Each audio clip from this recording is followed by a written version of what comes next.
अब आज के टॉपिक में हम पढ़ेंगे जो कि एग्जाम की दृष्टि से भी एमपी है, वैदिककालीन शिक्षा और बौद्धकालीन शिक्षा में क्या अंतर है। इसके लिए देखो, वैदिककालीन शिक्षा और बौद्धकालीन शिक्षा में अंतर देखेंगे। तो इसका देखो यहाँ पे ये आपका आधार बताए गए हैं कुछ अंतर में। तो पहला है संस्कार। तो संस्कार क्या थे? शिक्षा पाने के लिए उपनयन संस्कार आवश्यक था। इसको शाब्दिक अर्थ में विद्या ग्रहण करना भी कहते हैं। इसमें कोई अच्छा सा दिन देखकर उपनयन संस्कार में बालक गुरु के पास जाता था।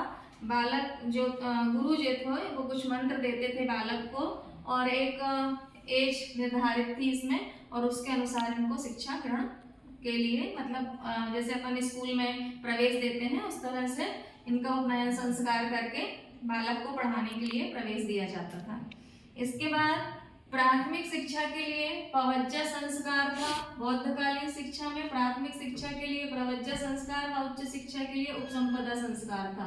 तो प्रवज्जा संस्कार में ये था कि ये प्राथमिक शिक्षा के लिए था कि प्राथमिक शिक्षा के लिए बालक को नहला धुलाकर पीले वस्त्र पहनाकर उनके बाल मतलब मुड़वा दिया जाता था, और फिर उसके बाद गुरु के पास वो जाते थे और शिक्षा ग्रहण करते थे, और वहां पर उनको पालथी मारकर बैठना होता था और 3 बार बोलना पड़ता था।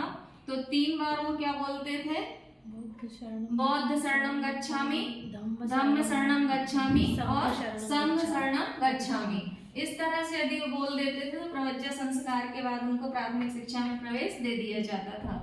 यहाँ पे उच्च शिक्षा के लिए उपसंपदा संस्कार होता था। तो उपसंपदा संस्कार में भी जब बालक भिक्षु यानी कि वहाँ पे छात्रों को भिक्षु बोला जाता था, तो भिक्षु 20 वर्ष का हो जाता था, तो उसके बाद 10 भिक्षु आवश्यक थे उस समय उपस्थिति के लिए। तो यहाँ पर उपसंपदा संस्कार में जो पुरुष थे उनको भिक्षुण बोला जाता था, और जो स्त्रियां थी उनको भिक्षुणी बोला जाता था। ठीक है, तो इसमें क्या था उपसंपदा में कि जब बालक का 20 वर्ष पूरा हो जाता था तो एक पेड़ के नीचे ही वो अपना जीवन यापन, वृक्ष के नीचे जीवन यापन करता था, और भिक्षा मांग कर लाते थे और मांग कर ही वो खुद खाते थे, और जो उनके गुरु वगैरह थे उनको देते थे। कुछ इस तरह से था उपसंपदा संस्कार में। इसके बाद शिक्षा का केंद्र। तो शिक्षा का केंद्र वैदिक कालीन में शिक्षा के जो केंद्र थे, तो वैदिक कालीन में शिक्षा के केंद्र थे गुरु गृह थे, गुरु आश्रम, गुरुकुल ही शिक्षा के प्रमुख केंद्र माने जाते थे और वही थे। तो यहाँ पे संघ या मठ शिक्षा के प्रमुख केंद्र थे। यहाँ पे वैदिक कालीन में गुरु गृह, गुरु आश्रम, गुरुकुल ही शिक्षा के प्रमुख केंद्र थे, और बौद्ध कालीन में संघ या मठ शिक्षा के प्रमुख केंद्र थे। फिर इसके बाद गुरु शिष्य के संबंध देखो। तो गुरु शिष्य के संबंध वैदिक कालीन शिक्षा में पिता पुत्र के समान ही थे, लेकिन इसमें क्या था कि ये जो संबंध थे ये किस पर आधारित थे? ये स्वामित्व पर आधारित थे। मतलब जो गुरु जैसी शिक्षा देते थे बालक को वैसी ही शिक्षा ग्रहण करनी थी, और इनके जो व्यवहार थे वो मधुर और पवित्र थे।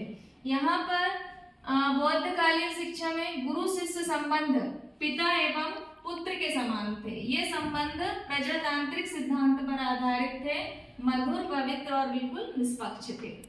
यहाँ पर देखते हैं अध्यापक। तो यहाँ के अध्यापक कैसे थे?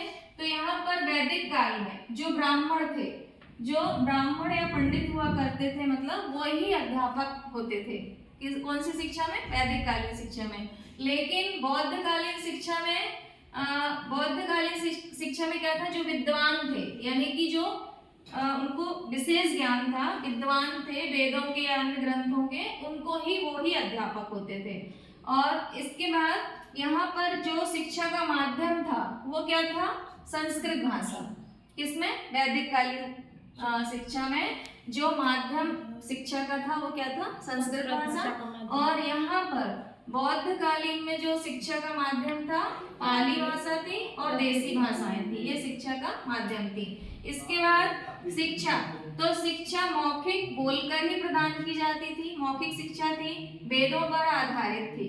अब भिक्षु मौन रूप से ही शिक्षा प्राप्त करता था, वेदों के अतिरिक्त अन्य ग्रंथों का अध्ययन भी होता था। तो इस तरह से ये था। फिर यहाँ पे देखो कि पुस्तकालय। तो यहाँ पे पुस्तकालय यानी कि लाइब्रेरी की व्यवस्था तो थी नहीं, और यहाँ पुस्तकालय लाइब्रेरी वगैरह नहीं थी, किताबें पुस्तकें नहीं थी, जो भी ज्ञान देते थे गुरु ही देते थे और मौखिक ही ज्ञान प्रदान करते थे। इसके बाद यहाँ पे पुस्तकालय की व्यवस्थाएं थी, यहाँ पे मौखिक ज्ञान तो होता ही था लेकिन पुस्तकें भी थी, आप उससे भी पढ़ सकते थे। इसके बाद देखो नंबर 8 पे कि यहाँ पर ये जीवन अपना जीवन कैसे व्यतीत कर सकते थे। तो जो ब्रह्मचारी ज्ञान प्राप्त करके, मतलब जैसे ही इनका शिक्षा पूरी हो जाती थी तो ये ब्रह्मचारी ज्ञान प्राप्त करके अपने गृहस्थ जीवन में प्रवेश कर सकते थे। और यहाँ पे जो भिक्षु था, मतलब जो छात्र थे, वो शिक्षा तो पूरी प्राप्त करते थे लेकिन उनको आजीवन ब्रह्मचारी रहना पड़ता था और ब्रह्मचारी रहकर मठ में अध्यापक का कार्य करना होता था। और यहाँ पे कोई अनिवार्य नहीं था, यहाँ पे आप एक ब्रह्मचारी जो बच्चे थे जब तक शिक्षा ग्रहण करेंगे तब तक ब्रह्मचारी रहेंगे, उसके बाद उनकी यदि शिक्षा समाप्त हो जाती है तो गृहस्थ जीवन में प्रवेश कर सकते थे। लेकिन यहाँ पे जो भी भिक्षु छात्र होंगे उनको आजीवन ब्रह्मचारी रहकर मठ में अध्यापक का कार्य करना होता था। ये थे वैदिक कालीन शिक्षा एवं बौद्ध कालीन शिक्षा के अंतर, आज हमने ये देखे। ठीक है, थैंक यू।